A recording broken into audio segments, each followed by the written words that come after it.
What if I told you that the same boys I once rocked to sleep, the same little hands that held my skirt so tightly when scared, eventually became the very men who shattered every piece of my soul? My name is Margaret Whitaker, and I'm 82 years old. I live alone now, in a small, worn-down house in the outskirts of Wichita Falls, Texas. It used to be a home, a noisy one, filled with laughter, footsteps running down the hall, and the clatter of plates and silverware at dinner. Now it's just a shell, like me, quiet, fragile, holding the echoes of a past that won't let go. People often imagine evil as something distant, with a monstrous face or a stranger's hands. But my truth is crueler than that. The worst things that ever happened to me wore the names of my own children. I had six children I carried, birthed, and raised with everything I had.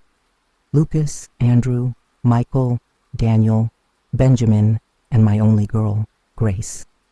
They were my reason for waking up every morning, even when my back screamed from the strain of double shifts, cleaning offices and houses, even when I had nothing to eat but coffee and crackers at night. And I had Thomas, my husband, who passed away before our nightmare truly began. He was a quiet, kind man, worked at the mill for 35 years, loved his family fiercely, but never learned how to say it out loud.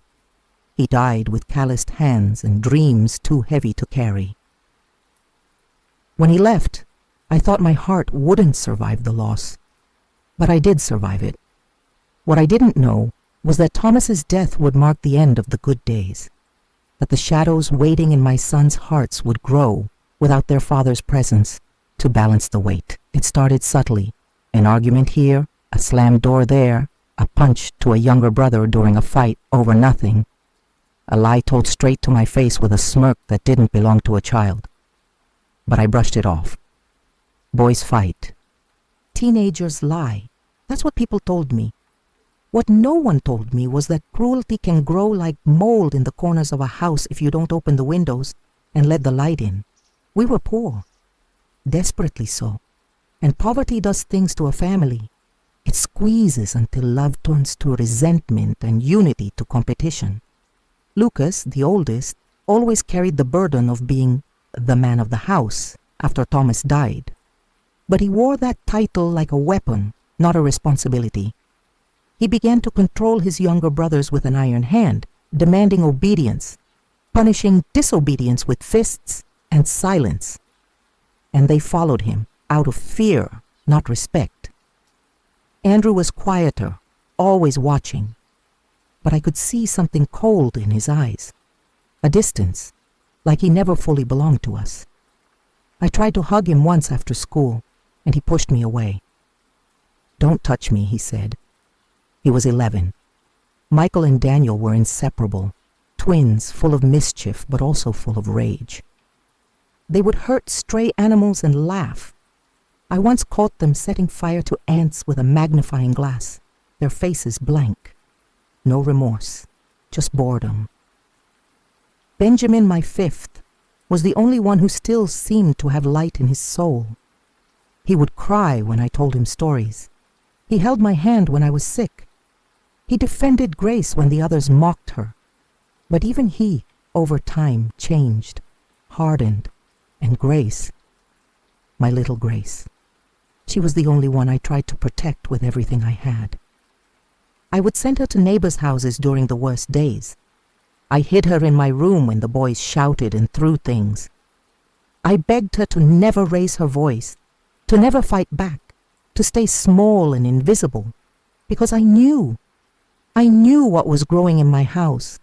I just didn't know how to stop it. People ask me why I never called the police, why I didn't leave, why I let it go so far. But how do you call the cops on your own blood? How do you turn your back on the children you gave life to? How do you leave when you have nowhere to go, no money, and a body too tired to run? So I stayed, and things got worse. By the time Lucas was 17, he had joined a local gang, not officially, but he ran errands, delivered messages, handled money that wasn't his, and soon the others followed.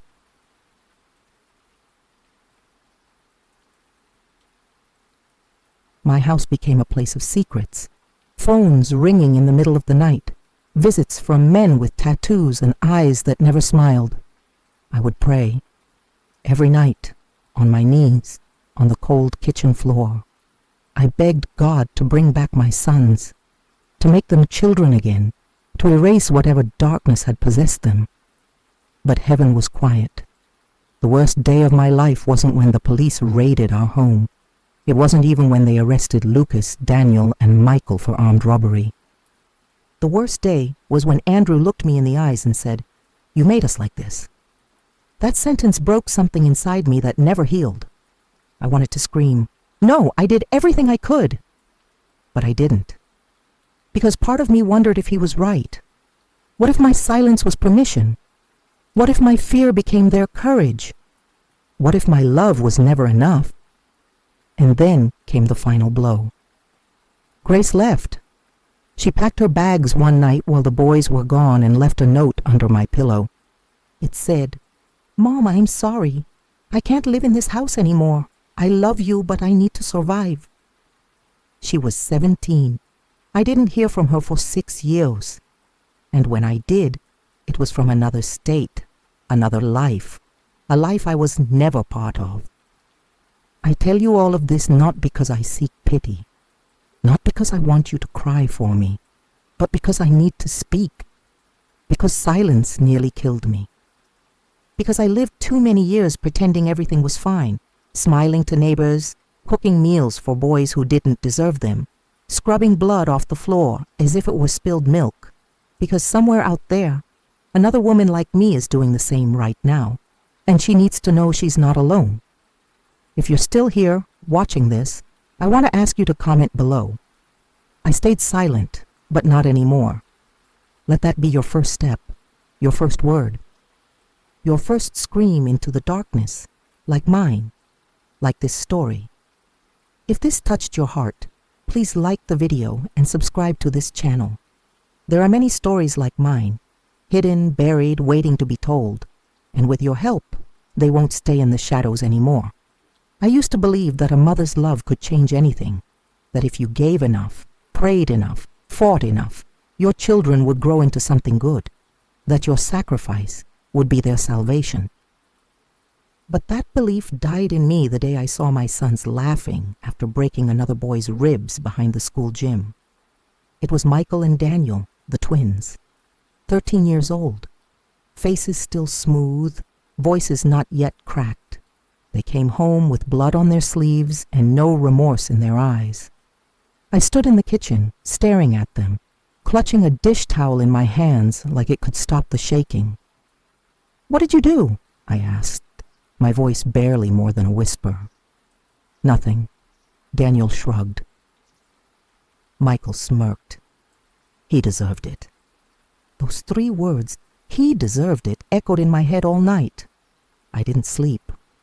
I sat at the foot of my bed staring at the wall, wondering what kind of seeds had been planted in my home, seeds that were now growing into something wild, twisted, dangerous.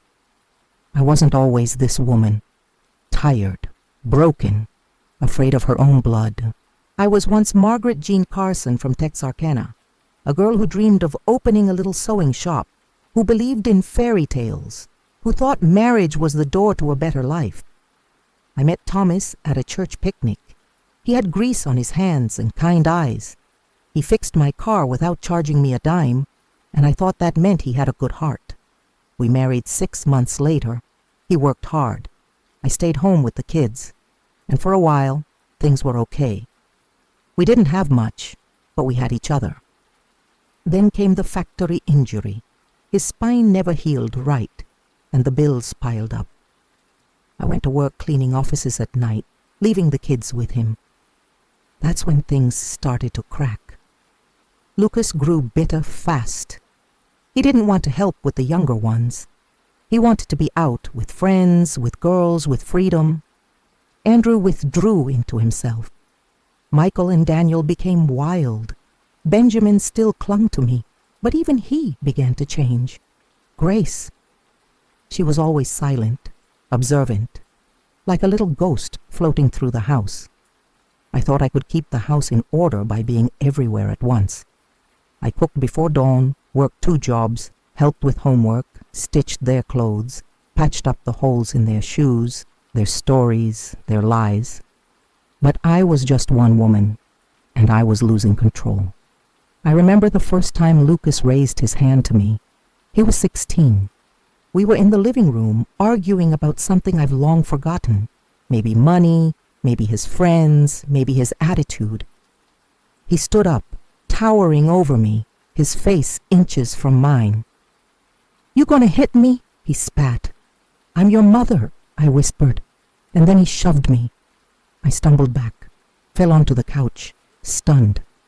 Not from the pain, but from the realization that this was real, that my son was no longer my son, that the boy who once cried when he lost a toy was now capable of hurting me. He didn't say sorry. He left the house and didn't come back for 3 days. When he did, he brought with him the smell of smoke, sweat, and alcohol, and a new tattoo on his arm, a symbol I didn't recognize. I asked him what it meant.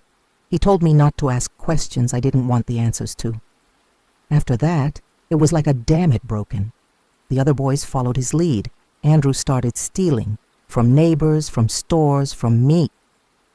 Michael and Daniel skipped school, brought knives home, threatened teachers. Benjamin stopped talking to me. He started locking his door. I once found a small bag of pills in his sock drawer. I flushed them down the toilet and cried for hours. Grace clung to me at night. She was barely 10, but already understood that something was deeply wrong in our house. "Why are they so mean?" she asked me once, her little voice trembling. "I don't know," I answered, holding her tight. "But you're not like them. You're good. You have to stay good." But how do you keep a flower alive in a garden overrun by thorns? There were moments I considered running away with her, just packing a bag and disappearing. But where would we go? Who would help us? And what about the boys? Could I really leave them behind? What kind of mother does that? The kind that survives, maybe. But I wasn't that mother yet, so I stayed. I tried talking to the school counselors. They listened, nodded, but nothing changed.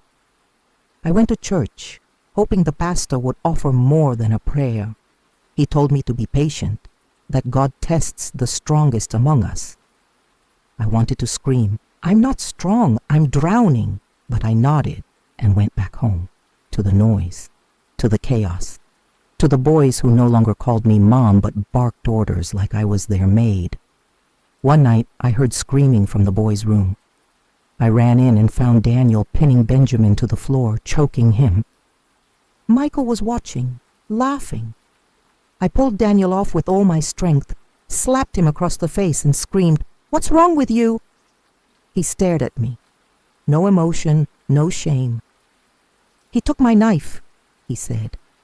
I looked at Benjamin, who was gasping for air. His lip was bleeding. "Why would you have a knife in this house?" I asked. "To protect myself," Daniel replied. "From people like you." I didn't sleep that night, or the next. I started hiding money in a tin can behind the refrigerator, just in case. I didn't even know what just in case meant. I just knew I needed a way out, but I never used it, because I was afraid of them, afraid of what would happen to Grace if I left her alone, even for a second. So I stayed. Until one day, Grace didn't come home from school. I called the school. They said she never showed up. I called her friends. No one had seen her. I called the police. They found her that night, hiding behind the church 2 blocks away, crying, clutching her backpack. She didn't want to come home. She told the officer she was scared of her brothers, that she thought one of them might hurt her, that she heard them talking about things she didn't understand, but knew were bad. The officer looked at me with a mixture of pity and suspicion. "You need to protect your daughter," he said. I nodded. I thanked him, and I brought her home. But something changed in me that night. The fear I had buried deep inside, the guilt, the confusion, all of it turned into something else. Resolve. I couldn't save the boys, but maybe I could save her. Maybe it wasn't too late. That's when I started writing everything down, every fight, every injury, every threat. I kept a notebook hidden behind the bookshelf. I started collecting evidence. Not for the police, no, not yet, but for myself. To remember, to believe. Because sometimes I wondered if I was going crazy. If maybe I was exaggerating. But the pages told me otherwise. The truth was written in ink, in blood, in bruises. And I was no longer going to ignore it. I once read somewhere that silence is its own kind of scream. That some people learn to live with fear so quietly, it becomes part of the furniture, like the creak in the floorboard or the way the faucet drips at night. For years, my silence was the wallpaper of our home. My fear hung over every room like a curtain I couldn't pull back. But what they don't tell you is that silence doesn't protect you. Sometimes it gets you killed, slowly, piece by piece. There were days I thought I wouldn't survive until morning, not because I was sick, not because I was old, but because I knew what my sons were capable of when the door closed and no one was watching. And by the time Lucas turned 20 and took full control of the house, I wasn't their mother anymore. I was just in the way. It was Grace's 11th birthday when things truly spiraled. I had saved for weeks to buy her a little cake from the grocery store, chocolate with pink icing. I put 5 candles on top. The others were missing, but I told her it didn't matter. We sang in whispers in the kitchen, just the two of us. The door closed so the boys wouldn't hear. She smiled. She was missing one front tooth. That smile still haunts me. Then Michael walked in. He didn't knock. He didn't ask. He saw the cake, saw her smile, and his face twisted into something I can't describe. He snatched the cake from the table, threw it across the room, and screamed at her for being selfish. "Why do you get cake and we don't?" he shouted. Grace froze, her eyes wide with terror.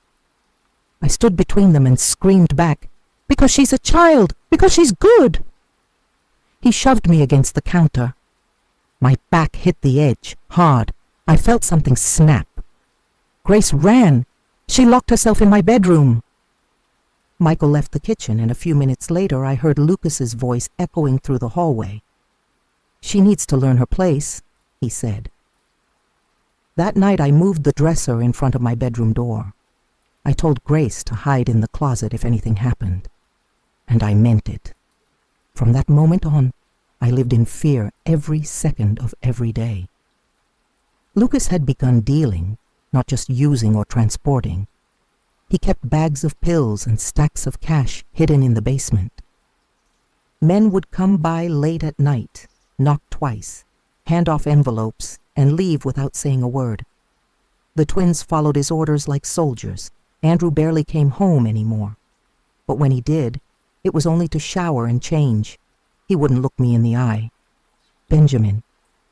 I stopped knowing who he was. I couldn't recognize him anymore.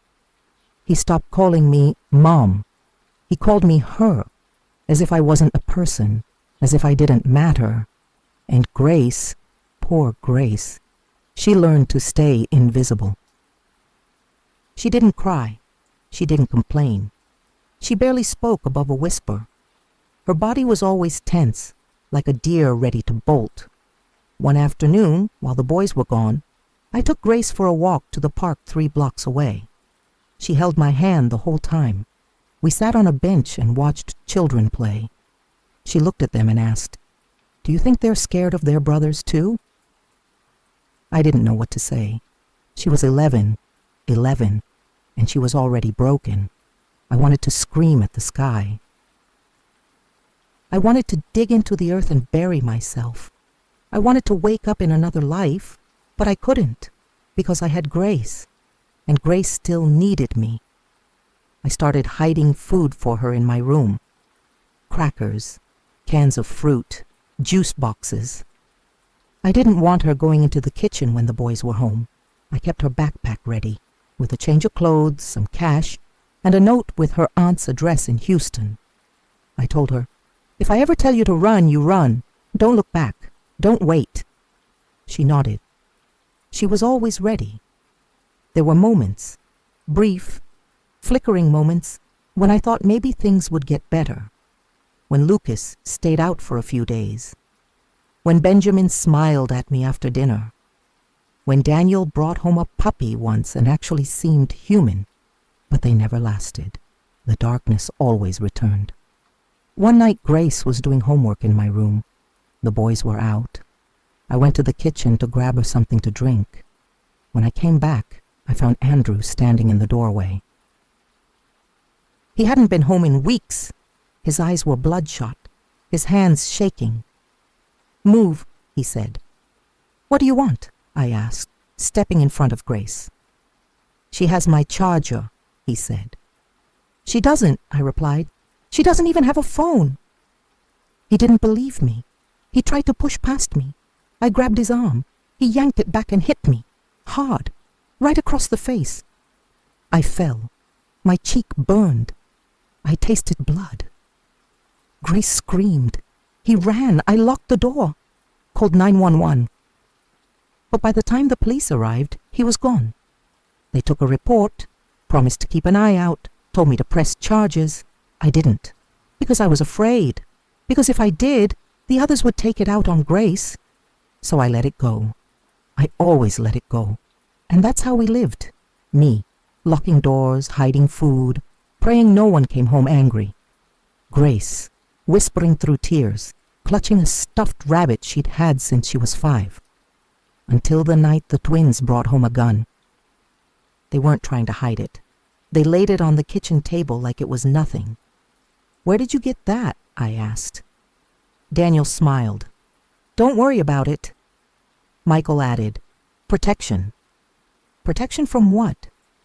We had nothing. We were nothing. But they didn't care. They were preparing for war.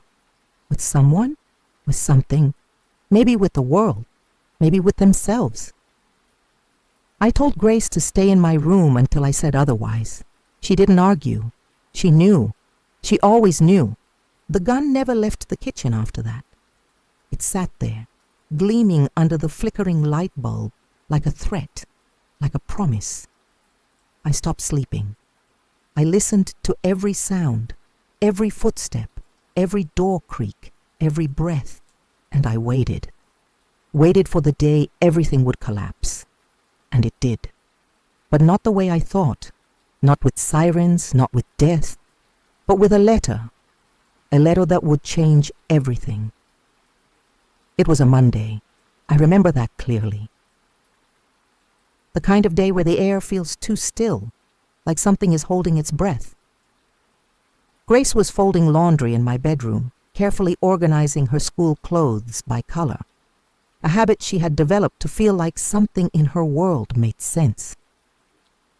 I was in the kitchen stirring a pot of rice when I heard the knock.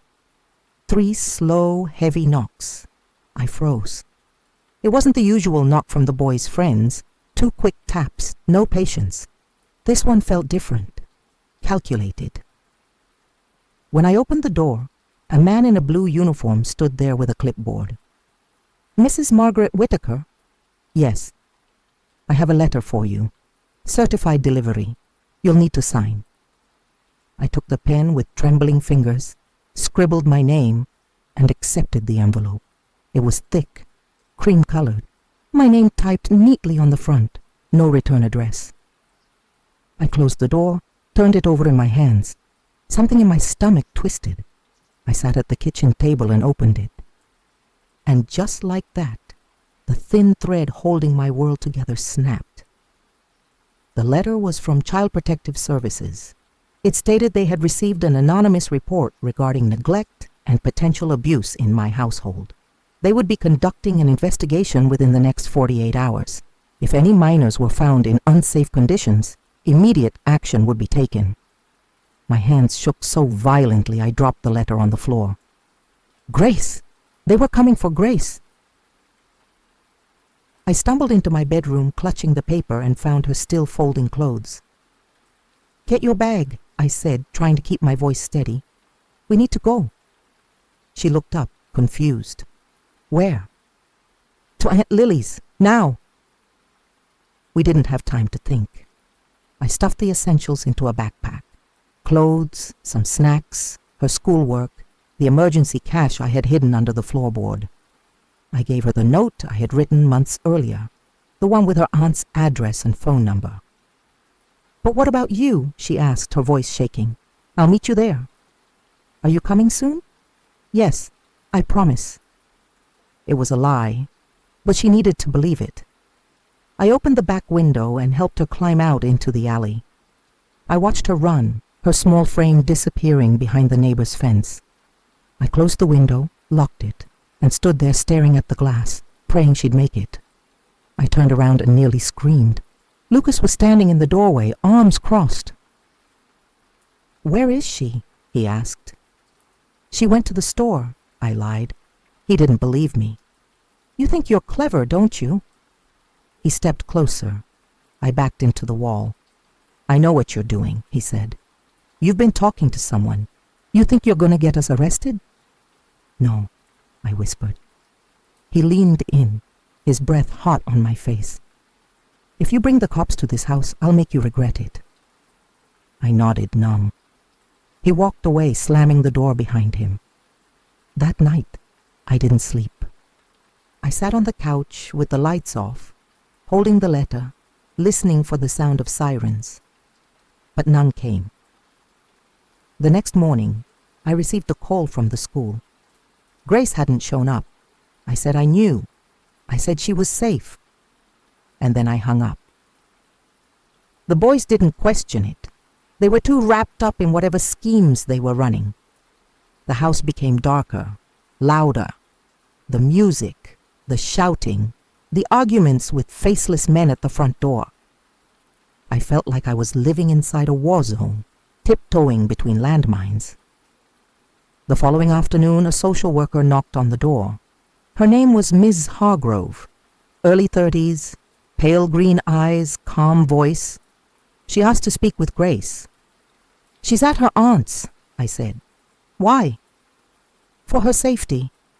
She tilted her head. Is she in danger here? I hesitated, and that was enough for her to know. She walked through the house, inspecting each room. She didn't comment on the cigarette burns in the carpet, the holes in the drywall, the empty beer bottles stacked in the corners. She just wrote everything down. Where are the other children? I told her they were older, some in and out. She nodded. We'll be in touch. 2 days later, another letter arrived. They were opening a formal case. Grace was to remain in temporary custody with her aunt. I was to attend parental counseling. They wanted statements, reports, assessments. It felt like being put on trial for failing to survive. Lucas found the second letter. He tore it up in front of me. You think they'll take us down? You think your little lies matter? I said nothing, because I knew something he didn't. I had made copies. I had already contacted a lawyer. I had already started building my escape, but I still had to live in that house. I still had to cook their meals, clean their clothes, pretend everything was fine.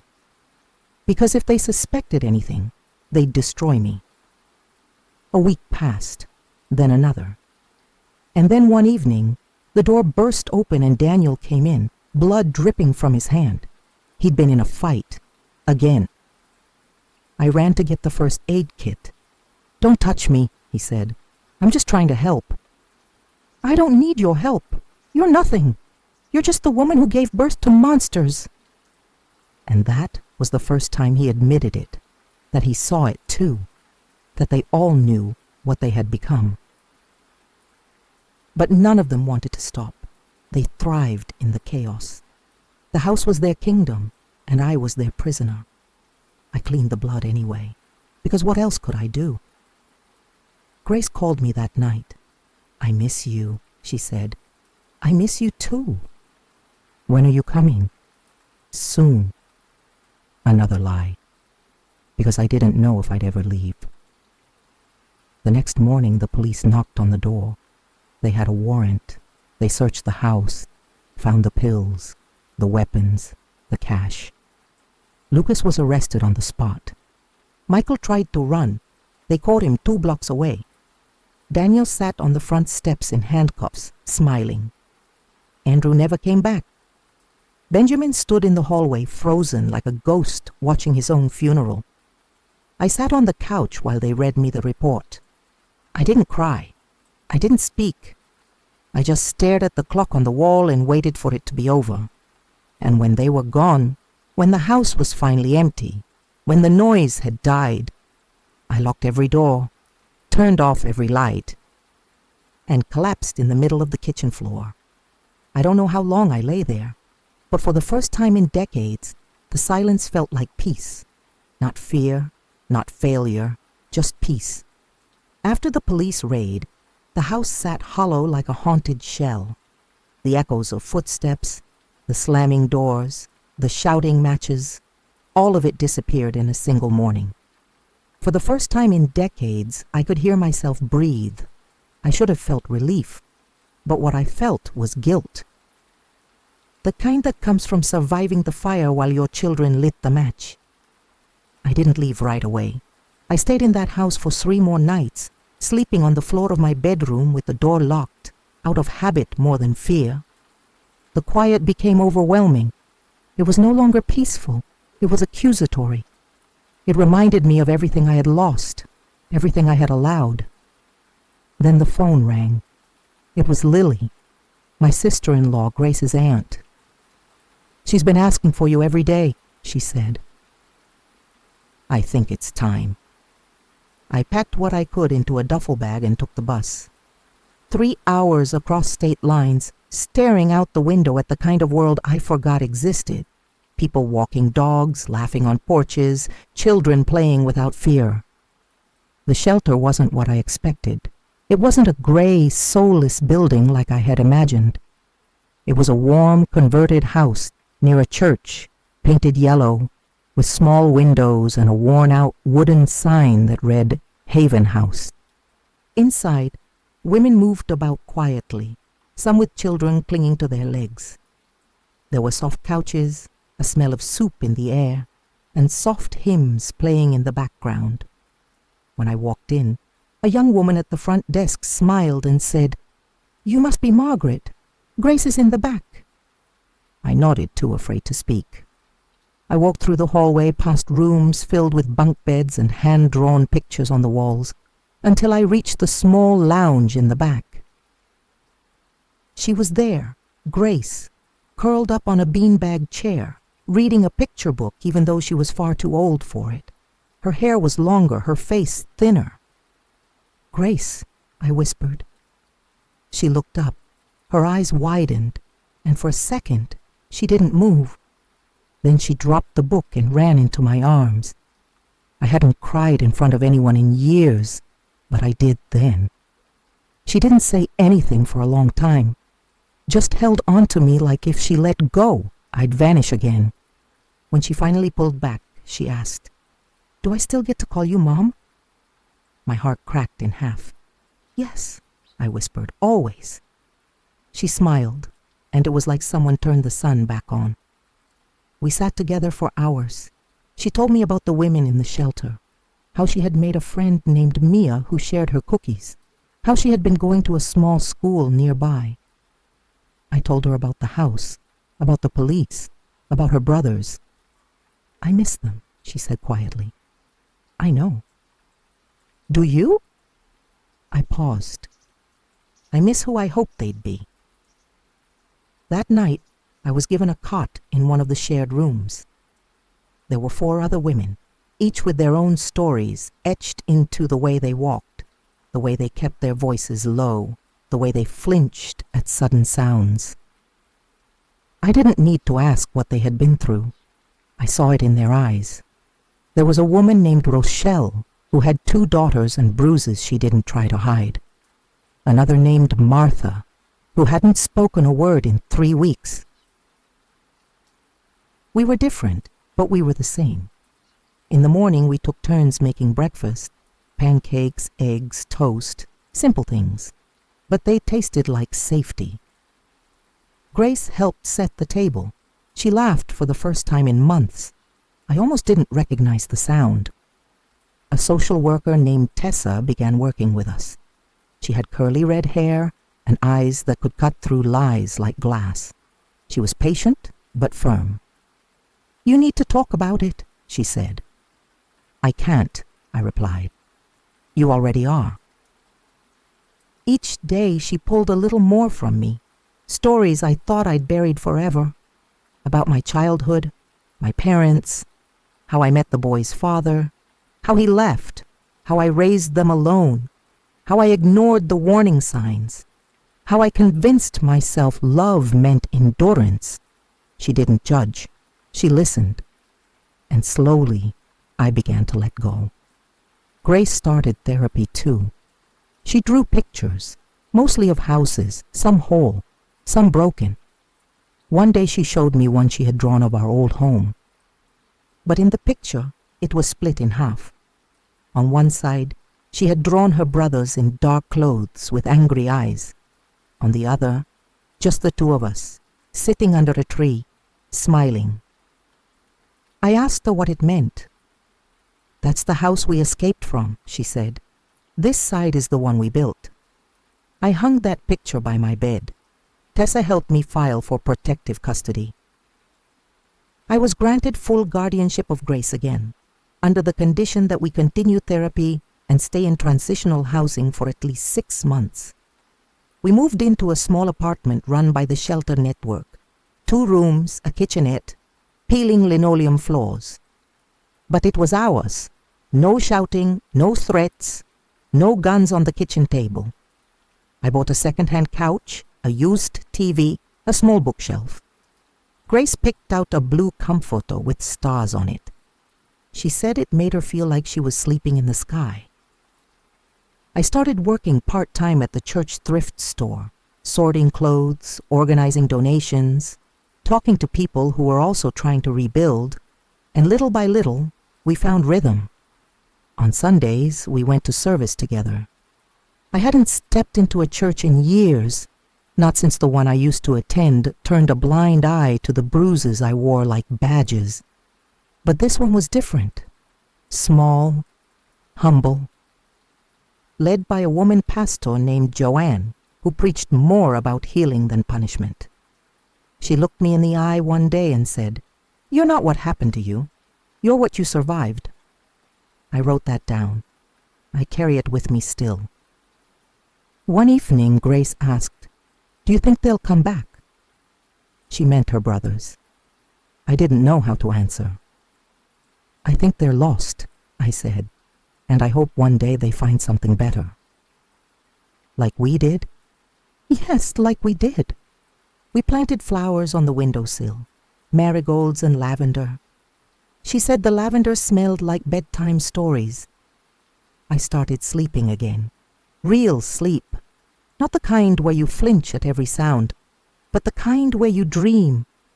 And in my dreams, we were always in a house with no locks, no shouting, just laughter and light.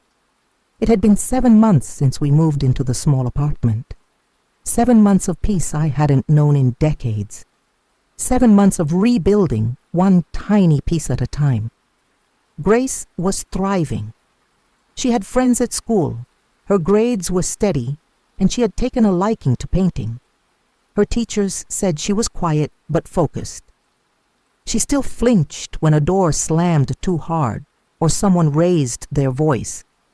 But she was laughing again, laughing like a little girl should. And I had begun to breathe again. Really breathe. The nightmares still came sometimes, especially when the news mentioned gangs or drug busts or names that sounded too familiar. But I had learned to wake up, sit by the window, and remind myself, "You're not there anymore. She's safe now." Then one Tuesday morning in late spring, Grace woke up with a fever. Nothing alarming at first, just a warm forehead, a headache, a soft moan that made me think it was a cold. "Stay in bed," I told her. "I'll bring you soup." She smiled weakly and nodded. By evening, she couldn't keep food down. Her skin was pale, her eyes glassy. She clutched her stomach and whimpered in a way that made every mother's alarm bell inside me go off. I called the clinic. They said to monitor her and bring her in if the fever didn't go down. But that night, her breathing became shallow. I wrapped her in a blanket and rushed her to the emergency room. The fluorescent lights, the echoing footsteps, the beep of machines. It all brought back memories I didn't want, of times I had visited hospitals for bruises I'd lied about, for checkups with boys who refused to speak, for moments when I felt like a ghost walking through someone else's life. But this time, it was Grace. My Grace. She was admitted quickly. The nurse took her temperature and called for a doctor immediately. They ran tests, took blood, hooked her to IVs, and I stood there, helpless. The doctor, his name was Dr. Keene, pulled me aside after 2 hours. "We believe it's a severe case of viral meningitis," he said. My knees buckled. "Is she going to be okay?" "She's young, that's in her favor, but we'll need to keep her for several days, possibly more." I nodded, numb. I sat by her bed, holding her hand through the rails. She looked so small, so fragile. Her curls stuck to her forehead with sweat, her lips dry, her body still. I prayed. Not the kind of prayer I had whispered in the past, asking for the strength to survive another day of chaos. It was different. "Please, God," I said aloud, "don't take her. Don't let me lose the only piece of light I have left."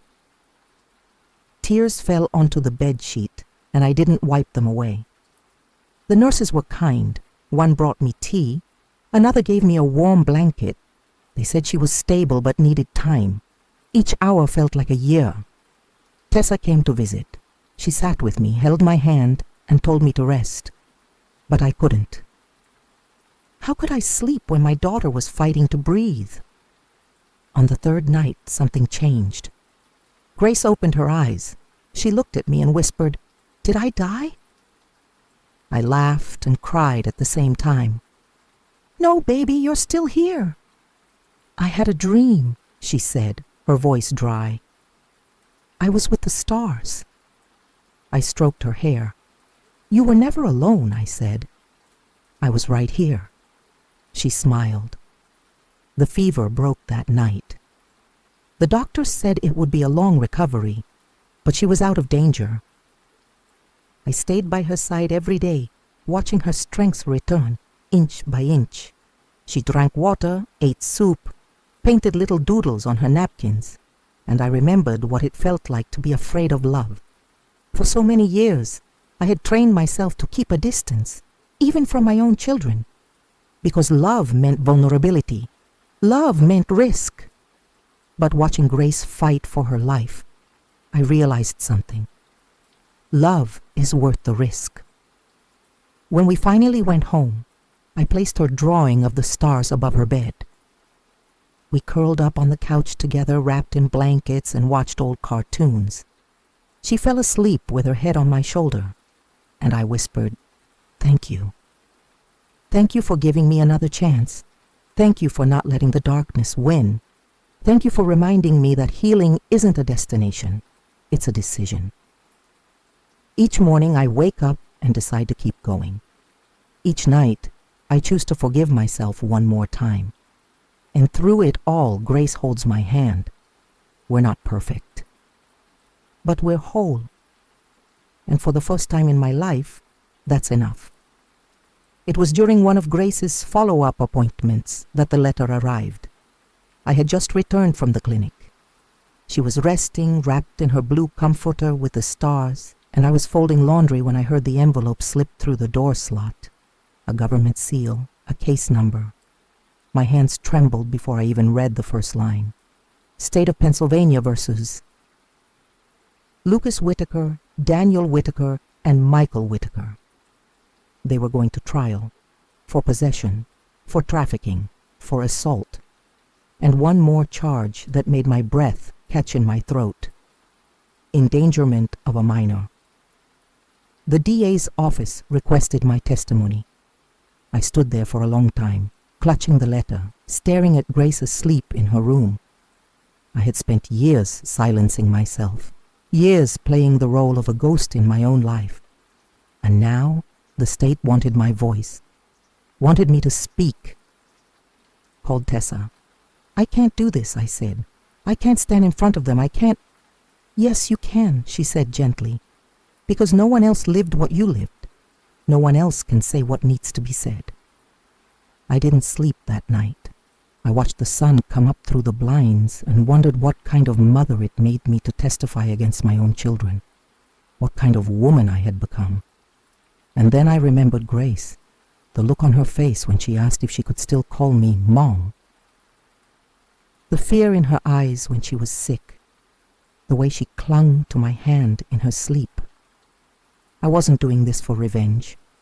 I was doing this so no one else would become like them, so that no other little girl would grow up with terror in her bones, so that no other woman would have to wonder if it was her fault, so that healing could be real, for me, for Grace, and for the truth itself. The day of the hearing, I wore a navy blue dress and the small silver cross my mother gave me when I was 17. I sat in the hallway outside the courtroom for over an hour, my hands folded, repeating scripture under my breath. I walked in and saw them, my sons, in orange jumpsuits, seated with their lawyers. Daniel wouldn't look at me. Michael smirked. Lucas stared like he was waiting for me to back down. But I didn't. The judge called my name. I stood, raised my right hand, and swore to tell the truth. My knees were weak, but my voice was strong. I told the court about the house, about the nights of screaming, about the weapons, the drugs, the fear.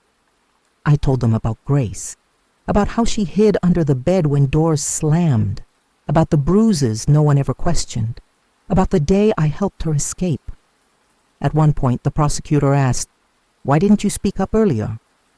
And I answered, "Because I thought surviving meant silence. I thought a good mother kept the peace." I didn't know that real love sometimes means setting fire to everything you built, just to save the one part still worth saving. A murmur rippled through the courtroom.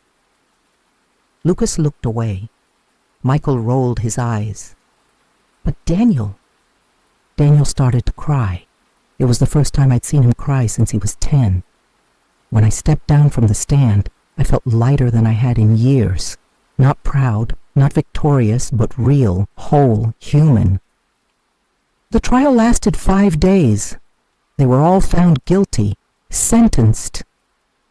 No death penalty, no parole for a decade. And when it was over, I walked out of that courthouse and looked up at the sky, just as the sun was breaking through the clouds.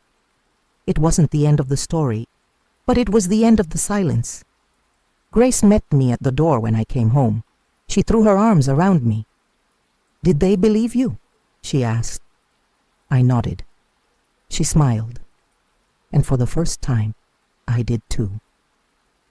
Life after the trial didn't return to normal.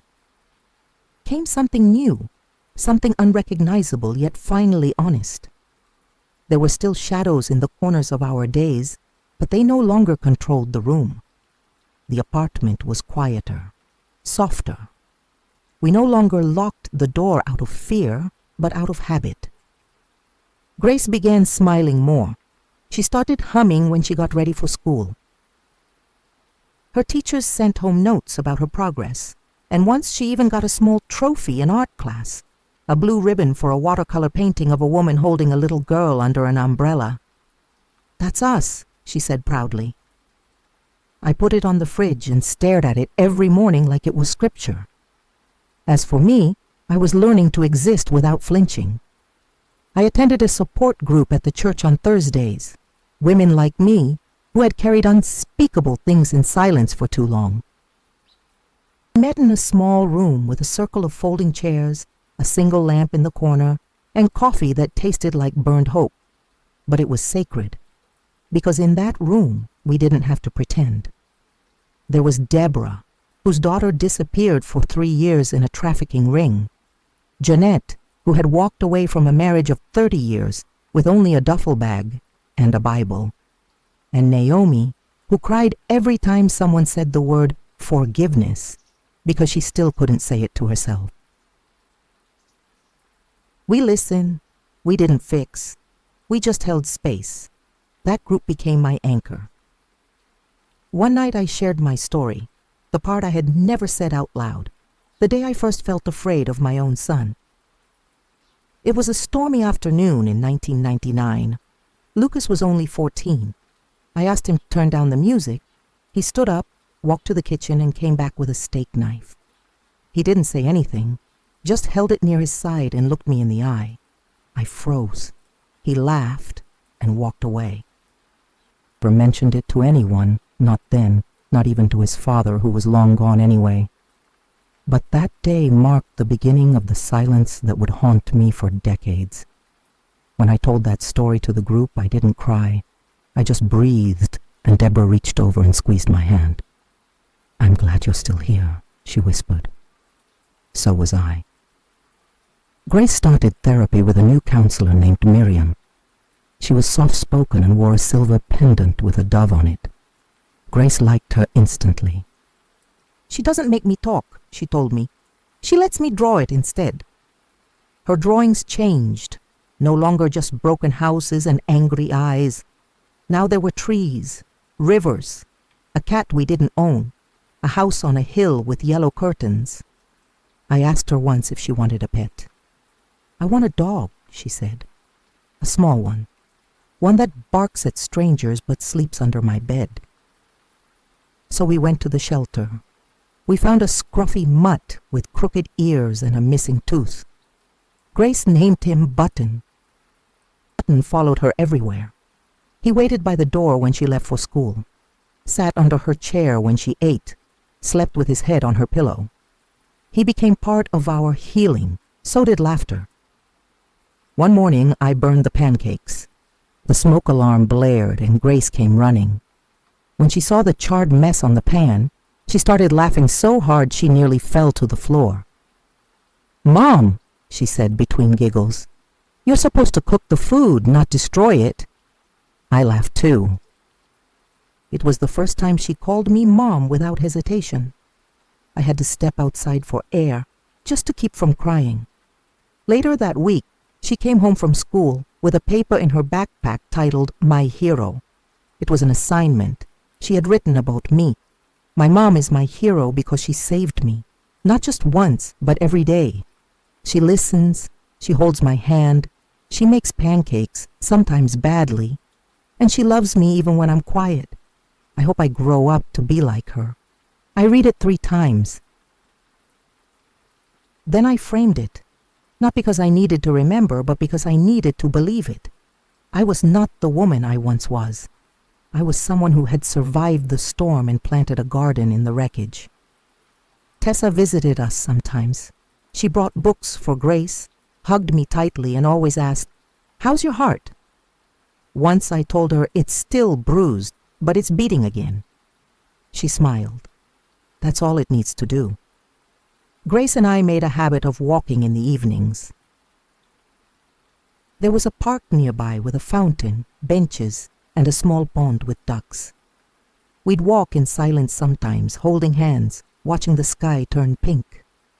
One evening she asked, "Do you ever miss them?" She meant her brothers. I paused. "I miss who they were supposed to be." She nodded. "I think I do too, but not who they became." "That's okay," I said. "You're allowed to remember the good. It doesn't mean you excuse the bad." We sat on a bench. Button barked at a squirrel. And for a moment, it felt like peace wasn't just possible, it was ours. I used to say I'm sorry all the time. I said it when I bumped into someone at the store. I said it when I forgot a name or dropped my keys. I said it when Grace needed something and I wasn't fast enough. I even said it when someone else hurt me, as if their anger was somehow my burden to carry. It was like a reflex, one I had trained myself to perform, like blinking or breathing. But at some point, after years of walking through fire, I realized I wasn't apologizing because I had done something wrong.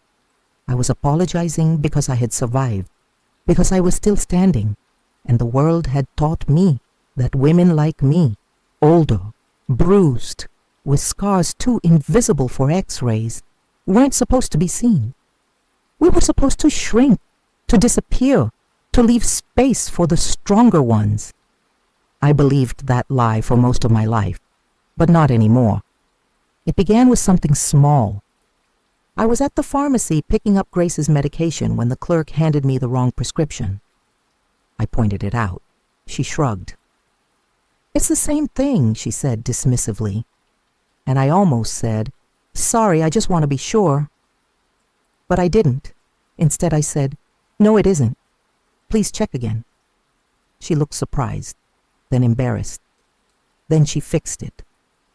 I walked out of that store with the correct medication and a strange feeling blooming in my chest. Not pride exactly, more like permission. Permission to exist without apology, to take up space, to be heard, to be real. That same week, I found myself cleaning out a box from the old apartment. Inside were letters I had written to my children over the years. Some were never sent. Some had been returned, unopened. All were soaked in guilt. I read through them. Pages and pages of "I'm sorry, sorry I yelled, sorry I couldn't protect you better, sorry I left, sorry I stayed too long." And then, for the first time, I said it out loud. Not a sorry, but the truth. I did the best I could with the tools I had, and that's enough. I burned the letters in a metal tin on the balcony. Grace watched me. "What are those?" she asked. "Old ghosts," I said. She nodded like she understood. I started making changes. I stopped saying yes to every favor asked of me out of fear of being disliked. I stopped smiling when someone said something cruel just to keep the peace, pretending that I wasn't tired when I was exhausted. And I started saying things like, "I need help. I don't agree. No, thank you." That hurt me. I'm not ashamed. I looked in the mirror and saw a woman with laugh lines and sunspots and eyes that had witnessed too much, and I didn't look away. I bought a dress with bright flowers and wore it to church, even though it wasn't age appropriate. I signed up for a pottery class at the community center. I danced in the kitchen when Grace played her favorite music, and on one ordinary Tuesday, as I stirred spaghetti on the stove, Grace came up behind me and wrapped her arms around my waist. "I like when you smile," she said. "I like when you hug me like this," I replied. Then she said the words that broke something open in me. "I used to think you were sad all the time, but now I think you're learning how to be happy. Is that right?" I nodded, tears welling. "That's exactly right." She smiled. And in that moment, I knew the truth. I wasn't just surviving anymore.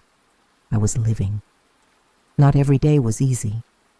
There were still echoes, still memories that arrived without warning, still nights when I stared at the ceiling and remembered the girl I used to be, the one who whispered apologies into pillows, who shrank herself to fit into corners, who begged for love from people who only gave her fear. But those memories no longer owned me. They were part of me. And I was finally learning to carry them without shame. Grace and I planted flowers on the balcony that spring. Tulips, marigolds, and a small lemon tree that never quite bore fruit, but made the whole space smell like hope. Button knocked over the watering can at least once a week. I started writing again, not letters of regret, but pages of dreams. I wrote poetry, stories, journal entries about what it meant to heal in slow, messy ways. One evening, Grace read one of my poems. It was titled "The Woman Who Lived." She looked at me and said, "I hope I grow up to be like her." "You already are," I said, and I meant it, because she was brave, because she knew how to feel without hiding, because she loved without apology. because she reminded me every day that survival is not the end of the story, it's the beginning. And I had finally stopped apologizing for existing. Fear used to be the first thing I felt in the morning and the last thing I heard before sleep. It wasn't always the kind of fear you could name. Sometimes it was just a feeling that clung to your spine like frost. It was the sound of a footstep in the hallway, the tone of a voice when the front door slammed, the way your breath caught when you heard your name spoken too loudly. I had lived in fear so long, it became a kind of language, one I spoke fluently. Now, here in this small apartment with lemon trees and laughter, with the sound of Grace's pencil sketching in the background and Button snoring by the couch, I had finally begun to unlearn it. It didn't happen all at once. It was a slow shedding, a peeling back of layers that had hardened over years of silence and shame. It began with trust. I learned to trust my own instincts again. I learned that not every knock at the door meant danger, that not every raised voice meant harm, that I could look someone in the eye and not crumble, that I had value, even when I wasn't useful to someone else. I started answering the phone again. I took walks by myself. I joined a book club, hosted a potluck, started signing my name with a little heart at the end, just because I liked how it looked. I visited the graves of my parents for the first time in 20 years. I forgave them, not because they had asked, not because they deserved it, but because carrying their absence like a wound had made me forget how to walk without a limp. I wrote letters to each of my sons, not to reopen doors, not to rekindle what was broken, but to release them from the prison of my silence. I didn't know if they'd read them. I only knew that I needed to say, I loved you, I failed you, I survived you, I forgive myself. Grace continued to grow into herself. She painted a mural at school, a tree with golden leaves and roots that reached through the entire hallway. She said it was about legacy. Everything we are comes from where we've been, she explained, but we can still grow in any direction. I cried in front of her art teacher. Grace rolled her eyes and said, Mom, it's just paint. But she knew. She always knew. We started celebrating small things. Burned pancakes on Saturday mornings, cloud watching on the roof, the first snowfall when Button tried to eat the flakes. We found joy in the ordinary, and in doing so, we created a new kind of life. One that wasn't haunted, but healed. One night, I sat on the balcony watching the stars. Grace came outside with 2 mugs of tea. She wrapped a blanket around my shoulders and said, You look peaceful. I feel peaceful, I replied. She smiled, then she asked, Do you think you're happy now? I thought about it. Happiness had always felt like something reserved for other people. People who hadn't lived through what I had. But in that moment, wrapped in warmth and silence and love, I realized something. I wasn't afraid anymore, and that was its own kind of joy. I think I'm learning, I said, and I was. Learning that I didn't need to explain myself. Learning that I was worthy of softness. Learning that my scars were part of my story, but not the end of it. That love, real, tender, patient love, was still possible. That family didn't have to mean pain. That redemption didn't require perfection. And that survival could be beautiful, even poetic, even holy. One day I received a letter in the mail. It was from Daniel. He was in a prison halfway across the country. He had found faith.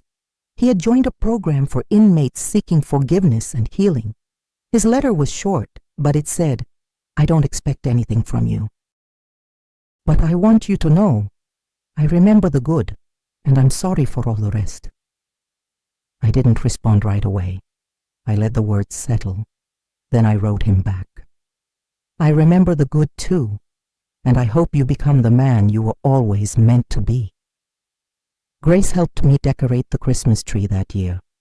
We used mismatched ornaments and candy canes and a small angel she had made from wire and feathers.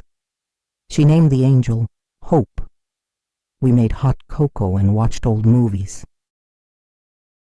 And as we sat on the couch, her head resting on my shoulder, I felt something shift inside me.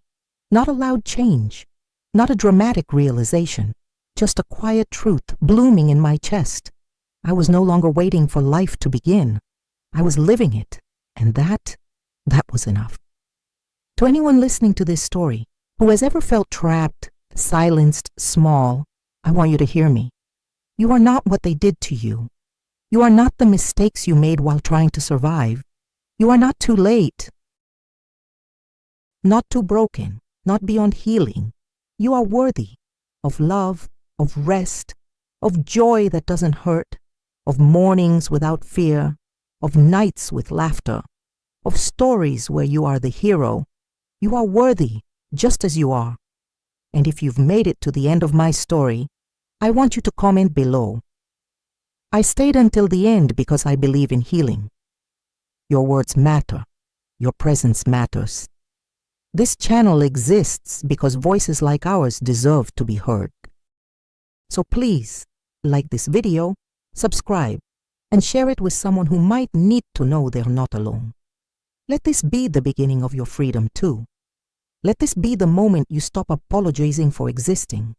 And from my heart to yours, thank you for listening. You helped me heal just by being here. Peace to you. Always. This video is 100% original creation, based on true emotional stories and written with deep respect and authenticity.